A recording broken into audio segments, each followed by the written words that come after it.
Right then, people. Hello, hello, hello. I hope all is well. And of course, ladies and gentlemen, this is the time that you've all been waiting for. 1 hour of Premier League Khanage brought to you by the one and only Grizz Khan. It's time! Introducing first from the blue corner, this man is the reigning, defending, undisputed Premier League champion. He is a Manchester City fan. It's Sam Whiteman. Sam, how's it going, son? I hope you're doing well. All good, all good. Loving the intro. Great. I thought I'd come into my Great bro energy. stuff kind of aspect. Big Yeah, energy. listen, it's a Monday, it's a bank holiday. Everyone might be a bit tired, so I thought let's liven it up. But anyway, welcome, Sam. And now, fighting out of the red corner, this man is an Arsenal fan. He is currently the world #1 contender from the Premier League Championship. It is Bilal Ardali. Bilal, how's it going, son? Hope you're doing well. Yeah, it's doing all right. I've been, gone through a few rounds with Sam, and I'm feeling the blows, man. I'm feeling the blows. I can barely move. It's a struggle just to get out of my corner right now, but we trying, man. Tomorrow, yeah, we've got a bit of a energy drinks break. Hopefully, Chelsea give us some energy, and we'll be back. Hopefully, but, yeah. Hopefully we're back. And we're going to leave the Bruce Buffer side for now, and finally introduce the third guest on this esteemed panel, and that is Mo. Okay, Nora Beats. How's it going, son? Good, man. Happy to have the nice bank holiday. Sun is shining. Can't be any more happier than now. No, of course. Hope all is well as well. If you haven't already, make sure you drop a like on the stream.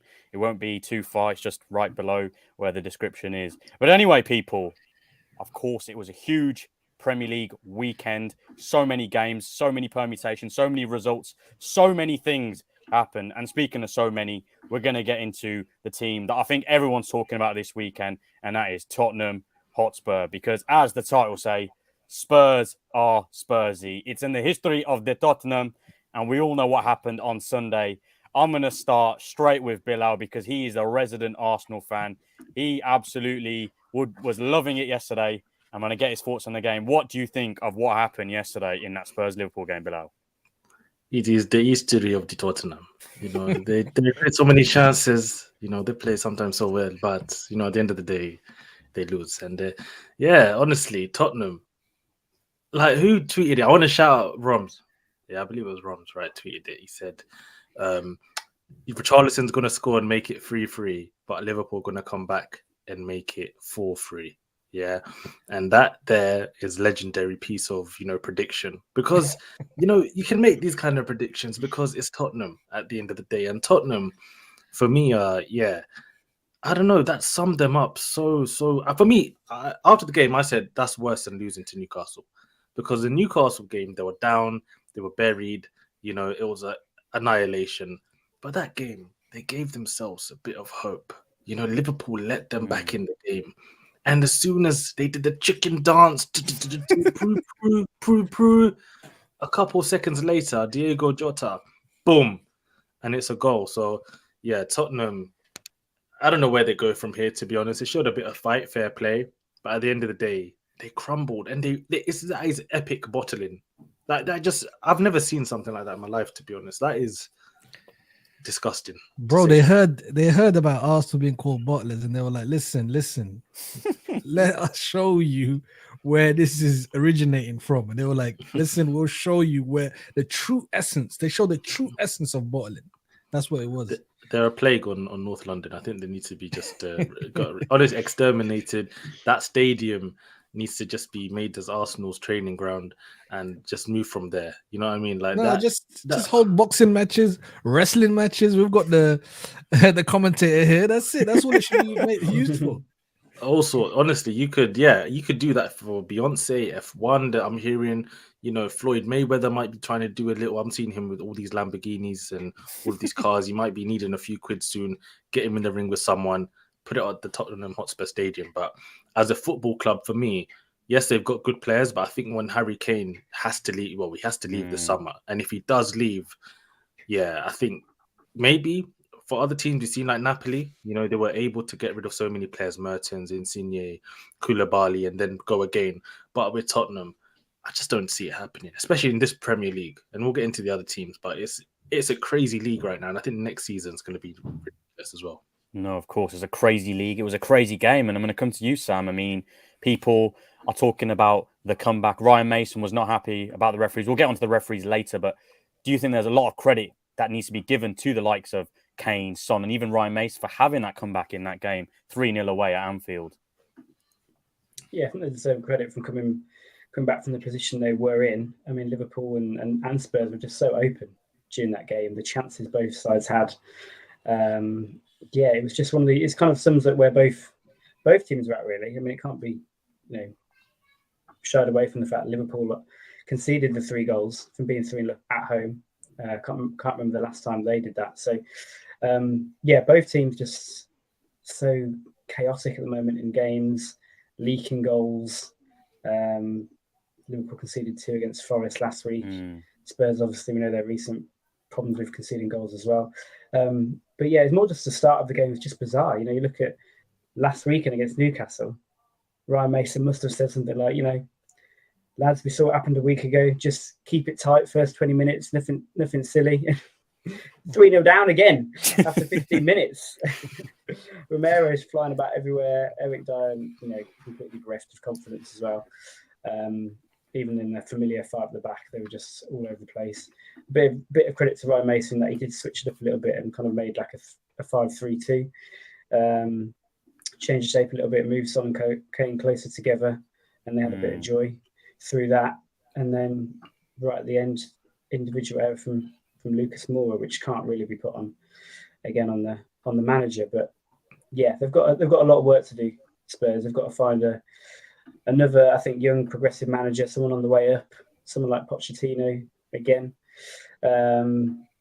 who's going to look at them as a really good next step rather than someone like Mourinho and Conte, who kind of saw them as they looked at it as Spurs being grateful to have them, and they need to find a manager who's grateful to be manager of Spurs and can work with what they've got, because they've got a lot of good players. A couple more additions and they'll probably be back fighting for top 4 again next season. It never takes too long for some of these top teams to turn things around. But yeah, I think a new manager with some ideas on how to progress and to see it through is what's needed.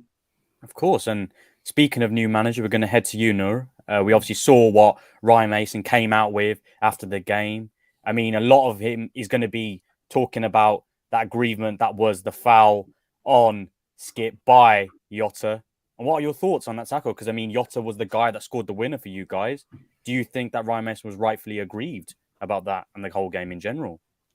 All right, you got to look at the game. Like, I know he's feeling aggrieved. He's feeling because of that elation where they came back and then just dropped it and fumbled it and Spurs did it at the end. So he will be feeling the type of way. But should Skip be on the pitch in the first place? Because that tackle on Luis Diaz in the first half was absolutely much worse than that high foot that Jota showed. For example, Jota won the ball first, kicked it away, and the guy came in with his head afterwards. It's not like he Skip headers it away and then Jota comes in late.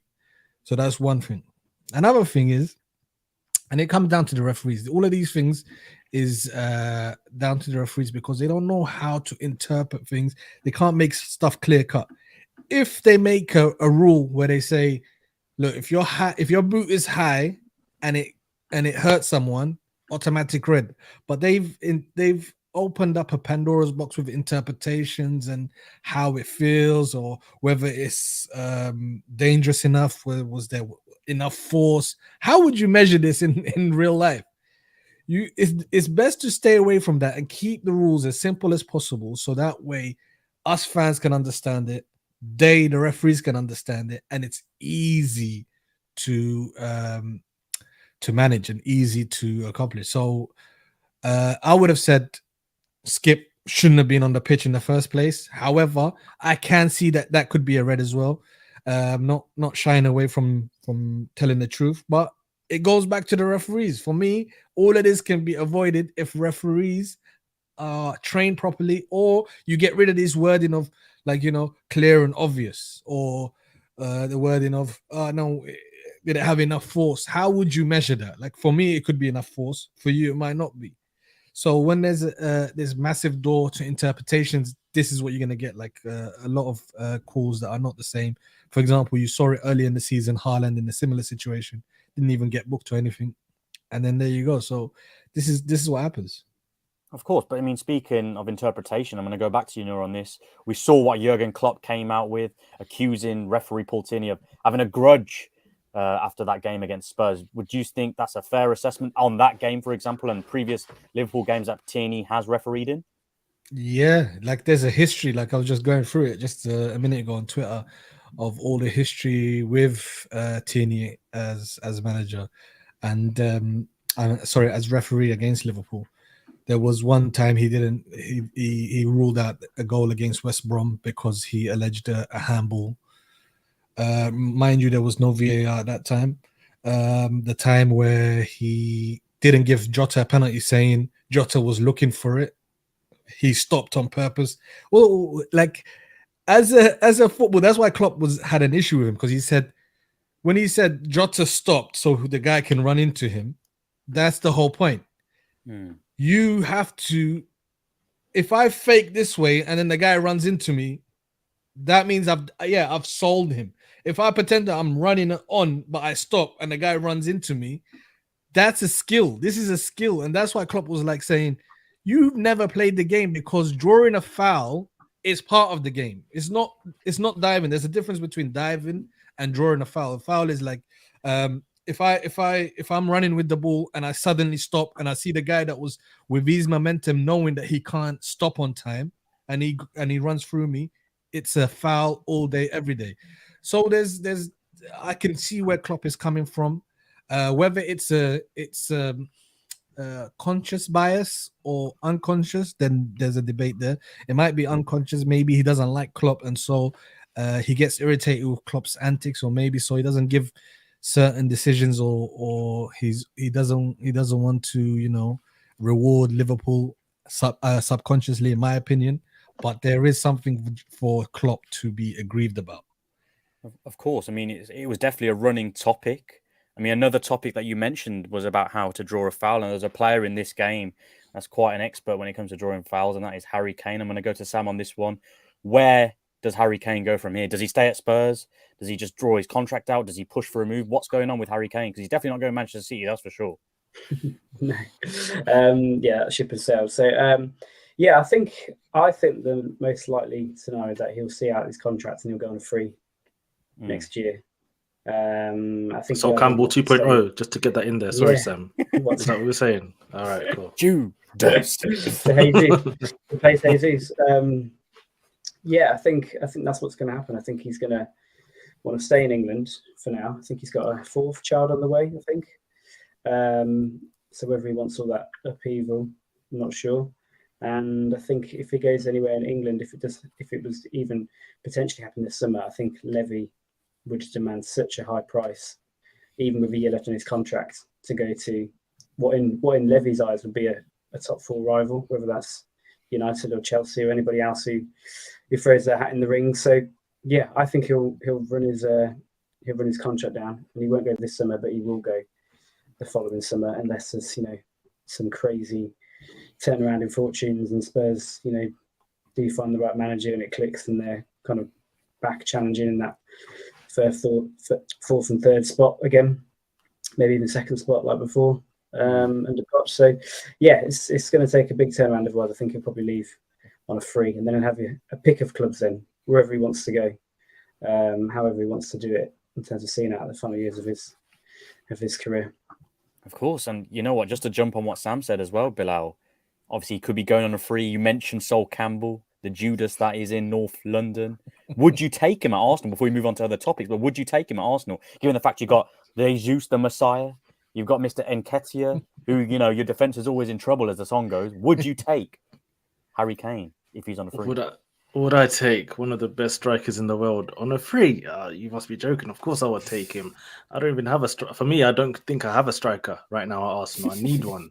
So I'm happy. Listen, Harry Kane. If I ever heard that he was coming to Arsenal, I'd be buzzing. But obviously, Daniel Levy, Tottenham, they'll never actually sell him directly. And to be fair, I know he's an Arsenal fan as a kid. See him in the parades, he's in the academy, and all of that. But his connection with Tottenham maybe is too strong now. I don't think he'd join us on a free. He'd probably end up at Man United. Newcastle could be an option. Imagine him going to Newcastle and breaking Shearer's record there.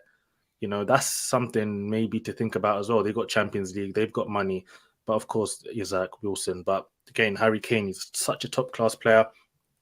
Also with England, Gareth Southgate, you know, I don't know if the media will be happy if he went to a Bayern Munich, you know, maybe his family, his friends, his colleagues. I think there's going to be a lot of pressure on him, to be honest, to stay in England, to join, especially, I think the pressure will be to join Manchester United out of all the clubs in England. You see it with Gary Neville in the media, playing golf with him. You see it with all just the media in general. Of course, they're going to want him to join what is the biggest club in the country. And I think Harry Kane will go there, in my opinion. But the only thing is, Daniel Levy, again, will he stand in his way? But I think now that no Champions League, probably no Europa League, he's not got a leg to stand on at this point. And with 1 year left on the contract, you just take the money as a sensible human being. But we know Daniel Levy is stubborn. And I don't... if he keeps Harry Kane prisoner, you know what? I will be actually shocked. I find that so crazy. But if he does keep him prisoner, he can leave on a free. And I even think the likes of Real Madrid will be interested in him. You look at Benzema getting gone. I think Real Madrid would be interested. I think Barcelona would be interested. I think Bayern Munich. I think every club in the world would want him if he was on a free transfer. So, yeah, I think Tottenham just have to sell this summer. Otherwise, he'll leave on a free. But there's a part of me, I don't know about you guys, Noura especially, I don't know, like, I feel like Kane might sign a contract at Tottenham. I think he and will. just stay there. I think he will. That's exactly what I was thinking. I was thinking the guy, look, when Man City came in for him, for me, it showed like, does he really, really value his career or just, you know, his name and people? And he showed his true colors when he didn't force that move through because it was there for him.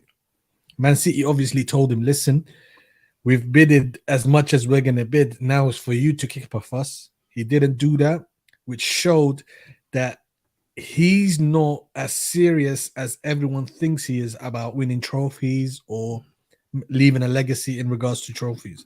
He's probably thinking, just let me become a legend at Spurs, someone that, you know, that they wheel out maybe in 30 years' time, every time before a game, present someone with the goal of the season or the top goal scorer of the club. But that's his level, man. And I think mentally he's just okay with that, especially as everyone brought up, he's got family now. He's gonna be staying. Look, when commentators like Phil Neville and Jamie Carragher saying, I think he'll stay and sign a contract, they must have heard something around, because, you know, if you're going to be in the circle of footballers, agents talk, I think the guy's going to sign. They could even offer him, Tottenham, to be honest, right? The way they've looked at Harry Kane as their only hope, right? I wouldn't be surprised if they offered him stupid money to stay as well. Like, all or nothing. Like, give him even 500k a week. Just stay at Tottenham. Break the goal scoring records here. You don't need to win anything. There's no pressure. Have a bit of fun. You'll always get to play for England. You're in the England captain. Maybe win a trophy at international level. But at club level, listen, if that's his ambition, I'd be very disappointed, because then LFC Aaron here saying, which one was it here? Let me just see it. He said, the best player ever not to win a trophy. And I think it will be criminal if someone of his talent doesn't win a trophy, because I think he's a better striker than the likes of Drogba, the likes of, for me, even Aguero. He's up there. If he had the trophies, we'd be talking about him in the light of Luis Suarez in the Premier League. I think he's that good. So for him not to have any trophies, it's crazy to me. But yeah, we'll have to wait and see, honestly, on that one. Do you think it actually matters that much, though, if he doesn't end up winning a trophy? In terms of people saying, oh, no one will remember him, obviously everyone will remember Harry Kane. It's not like anyone's going to forget about all the goals he scored, all the good things we've seen from for England, for Tottenham. We'll remember that 100%. But for him as a professional, when he looks back on his own career, and he probably thinks, you know what, I could have achieved more. It's not a case of people forget him. People remember the likes of Alan Shearer. I know he won Premier League with Blackburn and all of that, but we remember him really at Newcastle, doing his stuff there. It's not the trophy is not the be all and end all. Like, if he wins an FA Cup, oh wow, that's the reason we're going to remember Harry Kane now. We're going to remember him because he's a great player. But for his own personal sake and his own personal, when he sits back there and he's 50 years old, he's sitting down, he's looking at his past highlights, and he just sees goal after goal after goal. He looks at his, cabinet, he sees golden boot, but he doesn't see Premier League, doesn't see a Champions League medal. I think that's going to affect him, probably, right? I don't know. Everyone's different, but for me, if I was him, I would be just so disappointed if I didn't win the biggest trophies, because at the end of the day, that's what we play for. Well, that's what people play football for. At that level, you don't just play to score goals. I kind of disagree. Because if you think about it, when you bring up best strikers in the world, I would have Alan Shearer as probably one of the top, because his finishing was crazy. Head, left foot, right foot, always there, always available, scoring loads of goals. However, his name is rarely mentioned because he went to Newcastle and really didn't do nothing. He won, a trophy with Blackburn, the Premier League at least. But after that, in his peak years, he didn't accomplish not much at Newcastle. So maybe the Newcastle fans will remember him and love him. However, when you think about best striker in the Premier League, not really, and anyone hardly ever mentions Alan Shearer, although his records are mad. I'm not sure about that. You think? I honestly think people mention. I think what it is. I think they mention him like as Shearer, Henry, and Aguero. They mention him as a fleeting thing. Alan Shearer was good, but Thierry Henry. That's all I hear. Henry. But if it wasn't for Thierry Henry, I honestly think people would talk about Shearer all the time. Like, I think he's got so much clout. To be honest, I doubt it, bro. No, he might get remembered for the wrong reasons. Do you agree in well. it? Like, you think? I think Shearer, but talk about the Premier League. Shearer's still got the record, and Shearer was scoring goals before the Premier League. So Shearer's actually got 300 career goals, and he snapped his ACL twice. He was quite an extraordinary, player who probably could have scored even more. When these Premier League 11 comes up, it's always Shearer's always involved in the conversation up front. It's usually Shearer or Henry or both, until sort of Aguero came along. And I think Harry Kane will be the same. And maybe people are different. And I think what's maybe worse for Kane, or maybe makes it a bit more difficult for him, is that because he's not playing for like a Southampton or someone lower down the league who has just got no chance of winning trophies at all. And obviously he hasn't with Spurs, but Spurs, they have been in the mix for things. They have been towards the top of the table. They have been in the Champions League. And there's probably a bit of him thinking, in the next 5 years, I probably can win an FA Cup with Spurs. And, in fairness to him, winning the FA Cup with Spurs would probably mean 10, 20 times more than just going to Man United and winning a Premier League. I mean, that's not even a given. Let's face it, when Man United have still got a way to go. Or even going to Bayern Munich. Say he goes to Bayern Munich next year on the free, wins 3 Bundesligas, right? How much is he really going to be like, I absolutely love those Bundesligas, they just mean the world to me. I don't know. Really, is he going to be thinking like that? I don't know. But it probably doesn't help that Spurs are just that little bit down where they could win something in the next 2 or 3 years. Could be a FA Cup, could be, a League Cup, and he'd probably be satisfied with that, as well as all the records. That's probably going to come his way as well. Premier League top scorer, England top scorer, Spurs top scorer. I mean, it's not bad. It's not bad at all. But people, let us know in the comments, where do you think Harry Kane is going to end up next season? Do you think he's going to stay at Spurs, or could we see him at a different club? Because it's a very, very entertaining debate. Nevertheless, we've obviously got Sam, the legend himself, who's our resident Manchester City fan. As we know, City hit first class. They're boarding first class on their flight to God knows where at this point, because they are going out of this world. And I'm going to come straight to Sam, because what an important win that was for you guys against Fulham.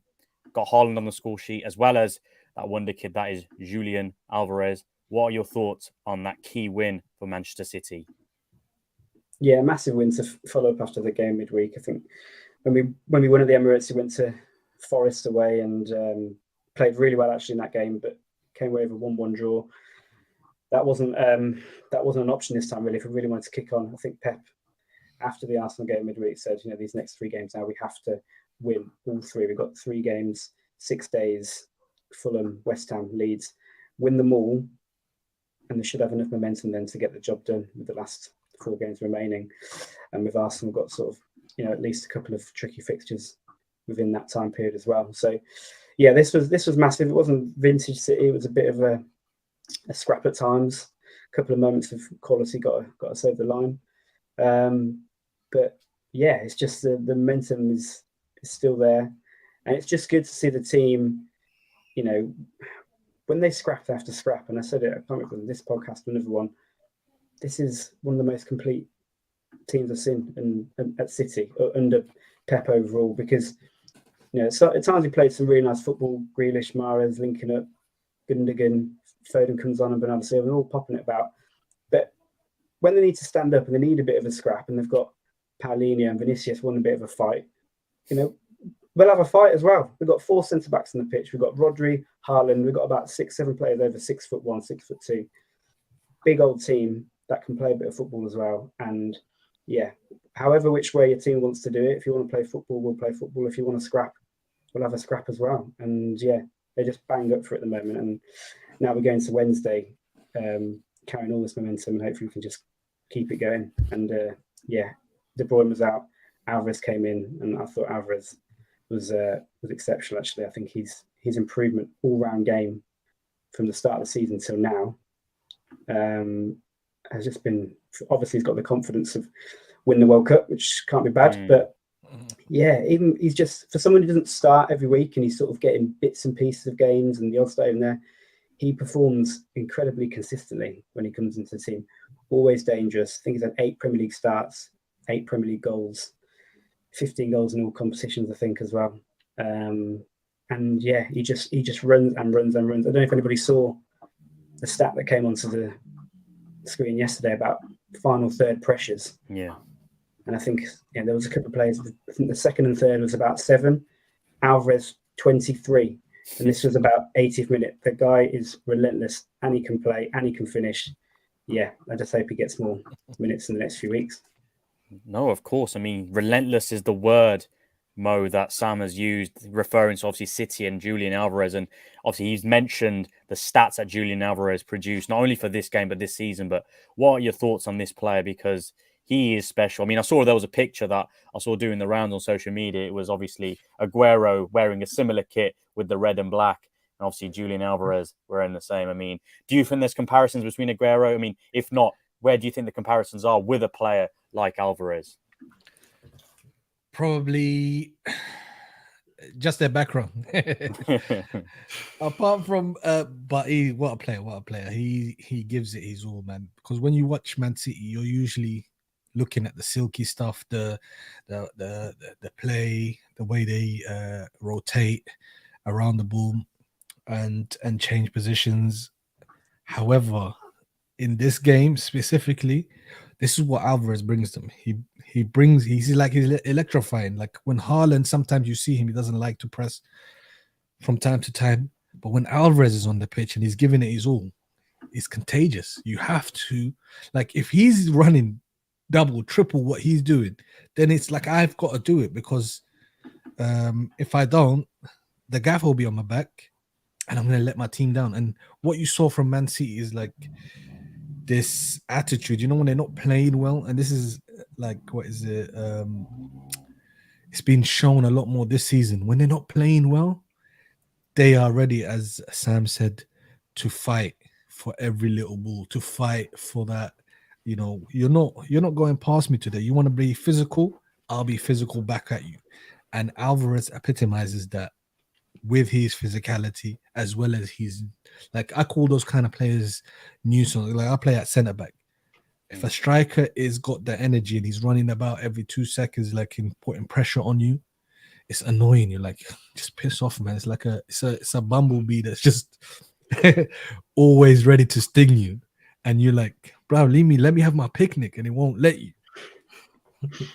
Speaking of picnics, I mean, they definitely took count in West London, made their spot. I mean, Bilal, it's ominous, it's imperious, it's pernicious. It sounds like I'm doing the three unforgivable curses of Harry Potter the way I'm talking, but it's not looking good for you, Bilal, because City now are leading. We'll get onto the Arsenal game later on in the show, but so you guys now have to win. They sit top. I saw the figure of how many days Arsenal have been top compared to Manchester City. What are your honest thoughts? Can you see City losing a game here, dropping points? Because there was at some points in that game where Fulham were looking good. But do you think going forward that teams can hurt this Manchester City side? Yeah, Man City probably won't be perfect. Excuse me. Yeah, Man City probably won't be perfect, right, for the rest of the season, in my opinion. They might drop a few points here and there, but the problem is Arsenal most likely going to drop a few points here and there as well. The likes Chelsea tomorrow, Newcastle away, Brighton. Because I am looking at Man City's fixtures, right, in the Premier League, and I'm seeing Everton, potential, you never know. They need points. They're desperate. They desperately need points. So you expect them to somehow put up a fight. West Ham on Wednesday. You look at the back end of their fixtures, I think they've got Chelsea, Brentford and Brighton. That wouldn't be easy on paper. But again, it comes back down to, I don't think Arsenal are going to win all their games. So yeah, Man City at this point look to be, completely in control. And I love that Sam said that this is like, you say this most complete team, right? You've seen at Manchester City. And I agree, because for long parts of this season, people say, no, Man City they're not the same. They're finished. They're rubbish. Haaland's ruined them, And I think this team now, they've shown that they are so good in all aspects of the game. They're playing a game of champions. And I think now I look at Man City, and that's why they're favorite now for the Champions League. This is the first season ever that I actually believe Man City can win the Champions League and the Premier League. All these years that I've gone by before, I've never really believed Man City could win the Champions League because they didn't have that last finishing bit of grit that they need. I think the only concern for me, and this is the only concern for me if I was a Man City fan, is Ederson at times might do something crazy. And that's about it. Everything else is honestly near perfect. And Julian Alvarez, if he was at Arsenal, in my opinion, we'd be top of the league. That's how good he is. That's how good he is. What a finisher. That goal he scored is ridiculous. His work rate, his runs that he makes, and to think that he hasn't got as many minutes as obviously, because Haaland's there, it is mad. But now Pep is using him in the right times. He's starting to use him more and more and more. And I think now Pep has managed him actually really, really well. I think other teams would have thrown him in there 100%, would have made him play every single game. Maybe it would have been good for him. But Pep has actually really used him well. And I just think Man City now, I don't think anyone can stop them, to be honest. If anyone's going to stop them, it'll be themselves. I don't think anyone can actually stop them. It's a big claim, that is, people. Let us know in the comments. Do you think anybody can stop Manchester City in the Premier League? And before we do go on to another team, I do want to ask Sam, you said this is probably the most complete side ever. Do you think this would beat the 17-18 Centurion side then? Because that was a very complete side as well. It's a hell of a question. I think over a league campaign, maybe not, because that team was just so good. But I think maybe we're more built now for games against sort of the top teams. We might not blow all the teams down the bottom half of the league away easily, and a few more closer wins. But in just the variety that we can win games will help, and has helped in the cup competitions this year. But it's really hard to find the consistency we found in that season 17-18. We only dropped 14 points in the whole season. Ridiculous. I'm not sure if that would be doable again, to be honest. But yeah, good question. And just earlier when you were about Alvarez comparisons, Carlos Tevez. Oh. He is so like Tevez, the way he plays, the finishing, the work rate, everything. And I think he's even starting to add a bit more bit more muscle on him. He's definitely not as skinny as when he got here. He's kind of, those quads are filling out a little bit, and he's looking a bit more like a Tevez comparison. So, yeah, he kind of kept the trend going, because when Tevez played his first game at Craven Cottage, he scored. When Aguero played his first game at Craven Cottage, he scored, and Alvarez plays his first game at Craven Cottage, and he scores. So, yeah, keeping that Argentinian tradition. Tradition. And if you are obviously looking for a summer bod, make sure to hit up Sam, because he's talking about the quads and the muscle. He'll get you a lean, mean fighting machine for this summer, so you hit those beaches looking in trim fashion. But anyhow, moving on to another game that took place. Obviously, we saw Man United face Villa. People were talking about how Villa were high flying. Unai Emery is going to, get Villa to the Champions League. Maybe they haven't lost since the end of February. Man United are going for a tough patch to keep bottling it, but Man United won again because of Bruno Fernandes. And I'm going to go to you, Noor. What did you think of the game? Did you think that was a deserved victory for Man United? Do you think the hype with Villa has died down now after that game as well? Yeah, first I've got to just tell everyone my biases. I hate Bruno. I hate Bruno Fernandes. I hate everything about him. But yeah, so I'm going to try and be impartial after this year. So, yes, man. One part I loved in that game was when finally someone from Man United told Bruno, shush, stop moaning, because the guy can be relaxed. Because I've got a similar person on my team.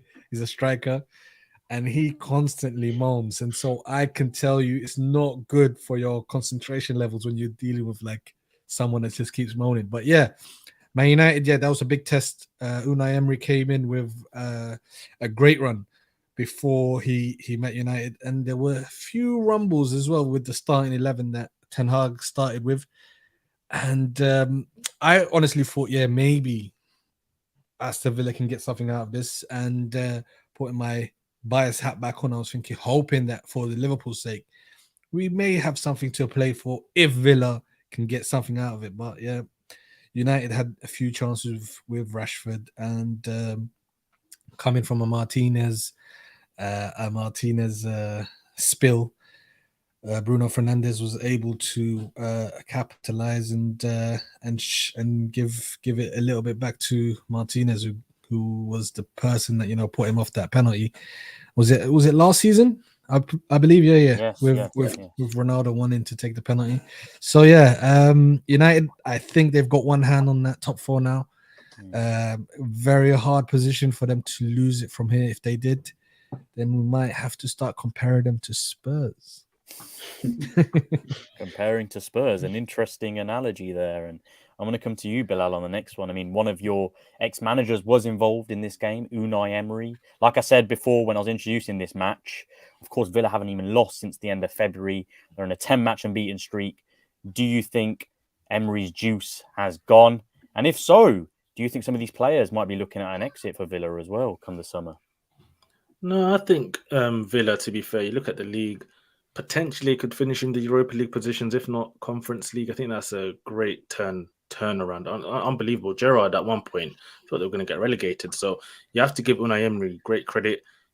From what I saw of the games, it seemed like Unai Emery was playing a bit of a high line, like it always seems to do sometimes away from home, which I wonder. Sometimes he's so reserved. It depends. I think maybe he thought he could get something, against Man United. I think Everton did the same thing as well, which is a bit weird. I don't know why these teams are all of a sudden getting a bit of confidence going to Old Trafford. How do you have this confidence? I think they're trying to bait United, because United under Ten Hag is not as the finished article as we'll see how his Ajax team used to play. However, Man United do sometimes tend to sit a lot when it comes to like a decent ball playing team. So they try to, I think, Everton, not too sure, Everton and Aston Villa try to bait United into come attack, and then we'll try and hit you this time, because United are very good at defending their box, and so the more you take them away from the box, the more chance you've got at actually hurting them. It might be a thing they think they're going to Old Trafford. It's a big pitch. Maybe if you park the bus, it might not suit them in terms of the counter. Maybe try, obviously, high up you up the pitch.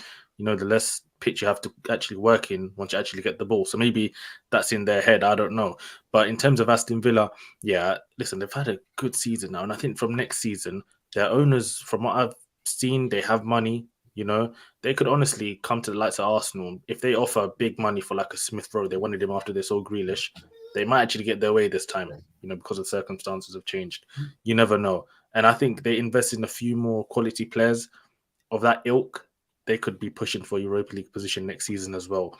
In terms of Man United, I think Man United just keep on finding a way to win when they have to, in terms of their minimum requirements this season, getting back in the top 4. And I never count against Man United at Old Trafford. I think, I don't know what the record is, but they must have lost. One game since the start of the season. First game of the season against Brighton. Exactly. That says it all. So Man United at home don't lose. So you can't, knock them for that. I'm a bit opposite to Noor in terms of the Bruno Fernandes. I don't know what it is. Like, I hate him and like him at the same time. I don't know. If he was on my team, I know I'd love him. But if he's against you, I understand why you'd hate him. He's one of those players. I want to ask Sania this question because I've got a few United, Man United fans who are friends of mine, and they're split because some of them hate his moaning and some of them actually love it. So where do you stand on it? It depends. If you're playing well, the moaning's irrelevant. As long as you are scoring, you're creating output, you're creating a difference. The problem is when we're not playing well, when we're not winning, that's when it's an issue, because it's like, instead of moaning, get your hard work in, put your sleeves up, get stuck in. A bit of elbow grease won't really hurt. But listen, I like him. I think he definitely cares. I was at that game as well on Sunday, and I tell you what, the Villa fans were giving him stick the whole time. And when he scored, he went in the corner, just stood there. They were calling him all sorts of expletives. So it was great to see. But I'm still split, Nora, to answer your question. It sounds like I'm sitting on the fence, which isn't great because I'm meant to be a host here. But listen, the thing is, sometimes it's great because it's like, yeah, fine, he actually gives a shit. But then sometimes it's like, just get stuck in. It doesn't matter. Why are you moaning for? But yeah, it's like we got Man City fan here. I wish he was a bit more like KDB. Just get involved and let me talk, when you want to. But it's a shame. He's still a good player. Still has output. Still produces, and that's the main thing. Some people just moan. Like, I think it maybe gets him in the game. Some people, when you just moan and just get that energy, and it just comes out. Sometimes it goes for him. Sometimes it goes against him. But I think Bruno is one of those players who always stands up for Man United. No matter what, it doesn't matter. Whatever you say about him, he loses the ball. He makes dumb decisions sometimes. The one thing you can't knock him is that he doesn't stand up. He always rises whenever Man United need him. When he signed, when he signed from Sporting, he changed everything for Oli. He changed his life. He saved him. And I think Man United fans got to give him a bit more respect. Try and make obviously next season, if you guys sign another midfielder with Casemiro and him, you could probably do something as well. So yeah, just give him a bit of a break, I'd say. One place he doesn't rise is in Anfield. Yeah, I had to put that one in. Yeah. I mean, he rises when the assistant, referee's getting on his nerves, that's for sure. But just before we move on to Sam's thoughts on the game, one thing I will say is another player that used to moan a lot was Cristiano Ronaldo. Even when he was at Man United, before he went to Real Madrid. At Real Madrid, he always was moaning, but he always used to produce. I'm not saying Bruno Fernandes is Ronaldo, but as long as you produce, I don't give a shit what you do. You can, slide on the pitch like a Gary Neville when you've had a shit. I don't care. As long as you produce, that's all that matters. But listen, Sam, I have to ask you a question on this as well. With, everyone's talking about, who's had a better season, Man United, Arsenal. What are your thoughts on Erik ten Hag as a rival fan from, in the same city in the east of Manchester? What are your honest thoughts on Erik ten Hag and how well he's done for Manchester United this season, or even if he hasn't done well?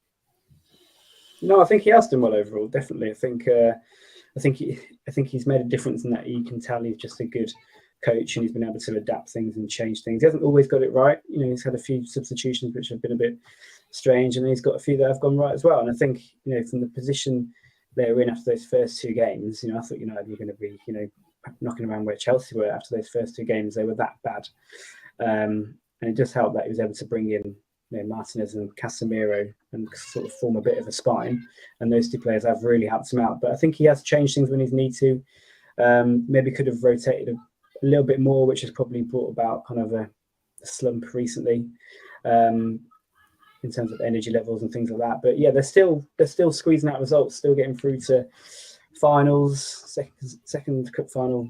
Now they're through to domestic cup in his first season, which isn't bad going at all.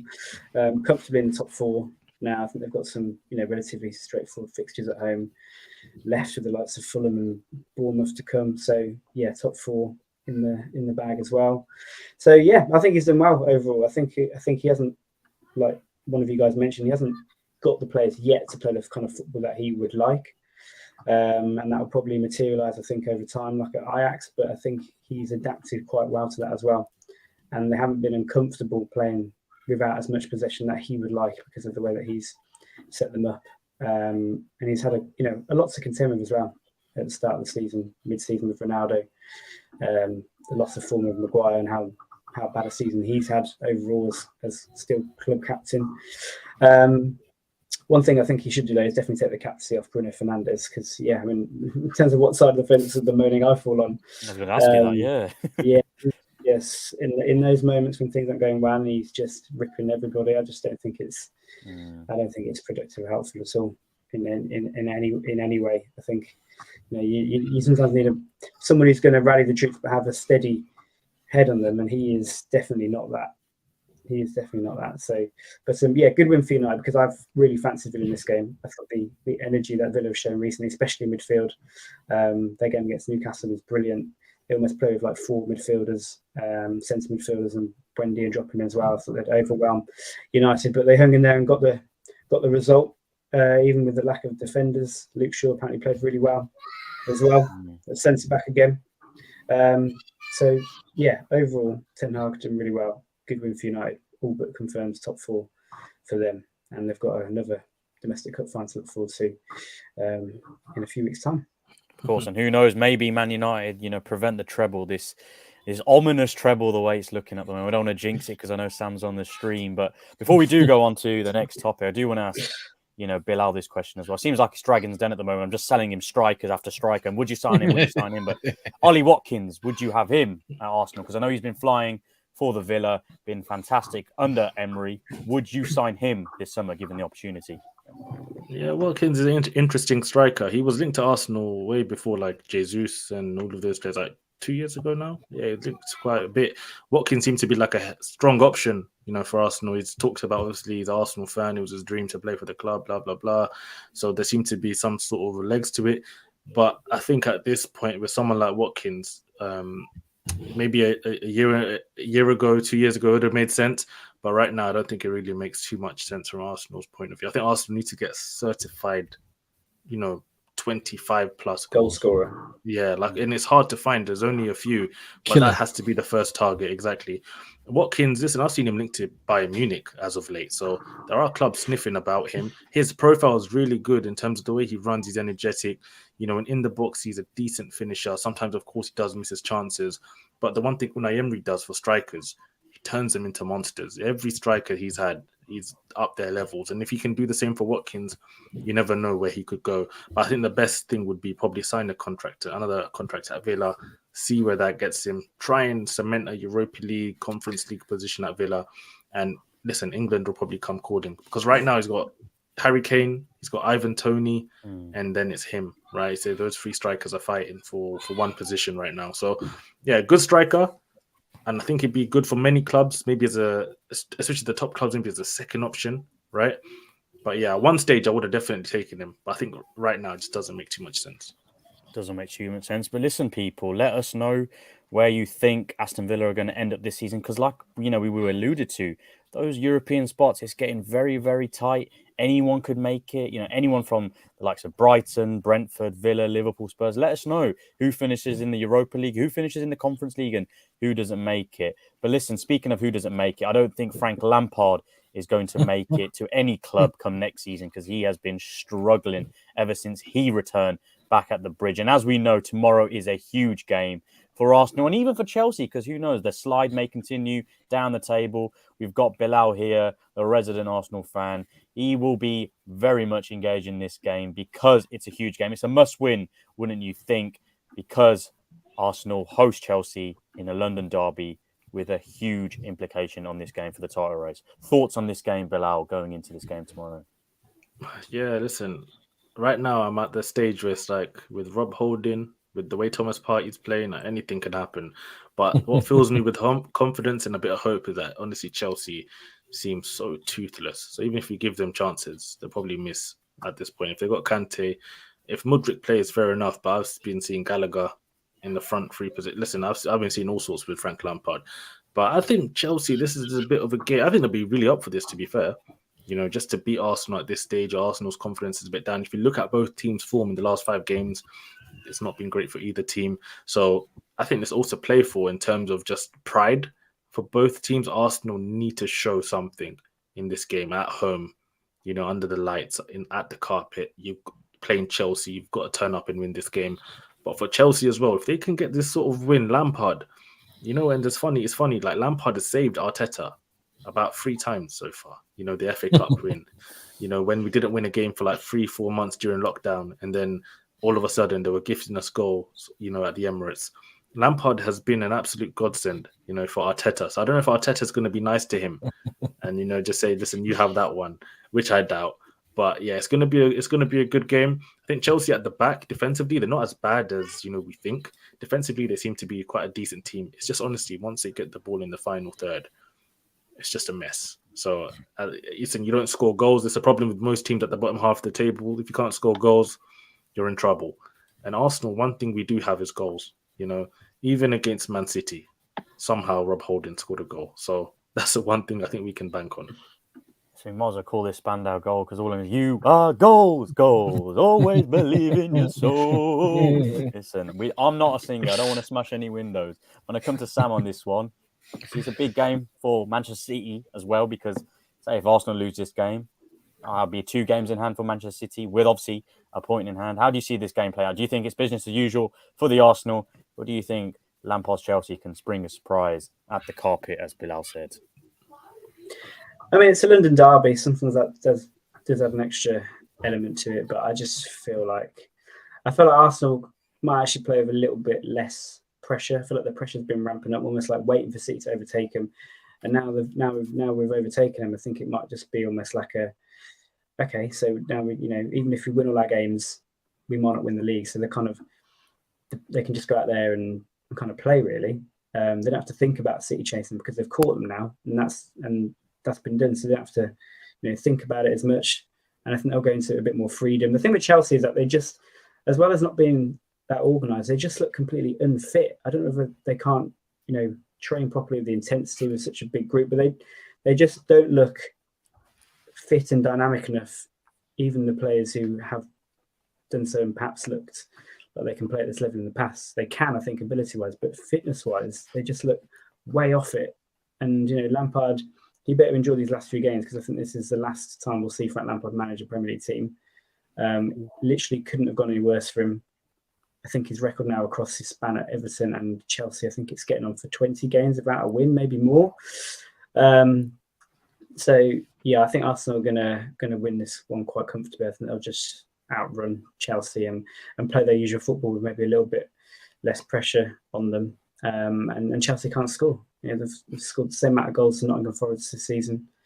They're just, going forward, they've just got no ideas. I think one of you guys mentioned it. Defensively, maybe it's their only hope if they can try and keep it as 0-0 for as long as possible. Because I think actually Chelsea have conceded less goals than Arsenal now in the league this season after the last few weeks. So I think that's their only way of approaching it. I think kind of like a smaller team against the Emirates, try and keep it 0-0 as long as possible. Unreal. Statman Sam dropping the gospel because it's absolute truth coming out of his mouth. Just stat after stat, damning stat. And no, some of those stats are scary. I mean, Lampard, for example, not winning a game in 20, absolutely outrageous. Where do you think Lampard goes after this? I mean, Sam's obviously mentioned probably not in the Premier League, but it's not really a good rep for Mr. Lampard, is it? Yeah, no, some of these, the superstars that become managers, some of them have to start humbling themselves and go away and learn the game properly. Go be like an assistant under a top manager. See how, not only how he trains the team, but also how he interacts with different players, how he motivates them, how he gets them out of slump. And some of these, soft skills, I think they underplay it. And him also being like a top player sometimes can maybe affect the way his message is coming across. He might be thinking this is a simple thing. I mean, I think I saw an interview with Thierry Henry saying the same thing where he asks his players to do a simple thing according to Thierry Henry, and they were like, "That's difficult." And then he's like, "What?" And he shows them like to like, and sometimes that's what happens with genius footballers, where they judge players on what their ability was, and they portray and expect them to do exactly what they used to do. And that's why sometimes there's maybe a method to the madness, where the shittier players tend to be better coaches because they know limitation of people, and so can just coerce the best out of them. So Lampard, I would suggest go do your homework. Go, what is it? Maybe study under under a top coach, or do what Michael Carrick has been doing. McKenna's been doing, getting really good results. Kompany's done. Is go manage in the lower leagues, promote a team, learn that style, and then just evolve your way up. And then maybe you can spoon feed in these guys just because they were top players, and giving them a top job straight away does more harm than good. Does more harm than good, Bilal. That's an interesting point, because as we know, Frank Lampard was at Derby in the Championship, got them to the playoff final. I mean, people might have thought even then there was a manager in Lampard, but do you think if he did head back to the Championship, he would have a successful tenure at a Championship club, or do you think he wouldn't, and he'd probably flop like he has done at Chelsea? Yeah, his time at Derby was interesting. They played some good football. We had the likes of Mason Mount on loan. You know, the things were looking good at Derby. They're playing some free-flowing football, and I think I kept seeing, especially when he went to Chelsea straight after, he had that idea of football to start with, just like one way of playing. It wasn't perfect. It wasn't the most fluid football, but he had a bit of an idea. I could see it 100%. But I think he's at the point now where he probably thinks he's too good to go to the Championship. And to be honest, I think most Championship teams wouldn't even hire him. I think the level of the Championship is too high anyway to take that kind of risk with someone like Lampard. You see the difference in points for between, like, I don't even know, fourth and wherever down there's a couple of points, if that. You know, the Championship is very difficult. Very difficult. I don't see him going there and, you know, being successful at this point. For me, if I'm Frank Lampard, maybe go and do a number 2 job. I hear that, but I think you just pack it in, to be honest. I think this manager thing just isn't as harsh as it says. Like, to be honest, like, he's made his money. Somehow he's fluked the Chelsea job twice. He's got that twice. He went to Everton. They gave him a lifeline. You know, his connections has taken him so far. But at this point, you have proven to be a terrible manager. And I don't see him developing as a manager and somehow turning it around. I think as a manager, to be honest, right, you either have it or you don't, you know, and he just doesn't have it. He was a great player. Last minute goals, you know, so many goals. He would find himself in the box. He was fantastic. But as a manager, just, pack it up, pack your bags, say goodbye to Chelsea, go do the pundit stuff on Sky, on BT, on BBC. But yeah, there's not much else to say about him, to be honest. As you guys have said it already, like, was it 20 games now with that? Some said, yeah. End it all. End it all. I mean, Bilal, judge, jury, executioner, giving a damning verdict on Lampard. I'm going to keep in the Championship before we end the stream. I mean, there was a certain team that won the Championship. There's obviously a deep connection here, as he's the ex-Manchester City legend, Captain Kompany. Thoughts on his season, Sam? Obviously, Burnley are going to be in the Premier League next year, so those of you watching will be seeing us talking about Burnley on the Premier League Khanages taking place next season. So, Sam, thoughts on Kompany this season? Yeah, I'm delighted for him. I think everything that's come out from that club has been positive. I think it's been a huge shift in terms of, you know, the playing style of what's gone before. I think he's done really well to take a team that was playing under Sean Dyche for the best part of, was it 7 or 8 years or something? Dyche was there.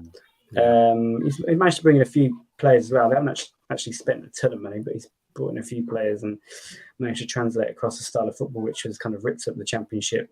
It's going to be a lot harder to translate that to the Premier League next season. And that's the real test, playing that sort of football. But yeah, I'm hoping he kicks on again and just seeing how far he goes, really. You know, there's obviously potential for him to come back to City. I think the fan base is quite split on that, more just fear of ruining his legacy.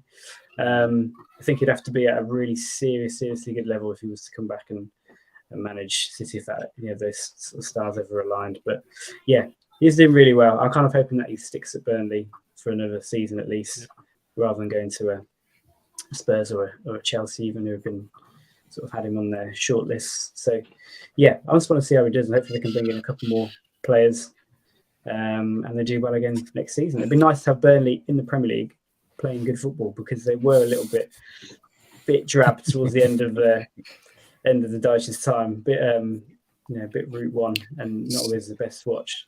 But yeah, he's really brought some difference in now. Sam, can I ask you a question? With regards, did he take any Man City young players to Burnley? Yeah, he took a couple. So he sent them back on loan, called Taylor Harwood-Bellis went.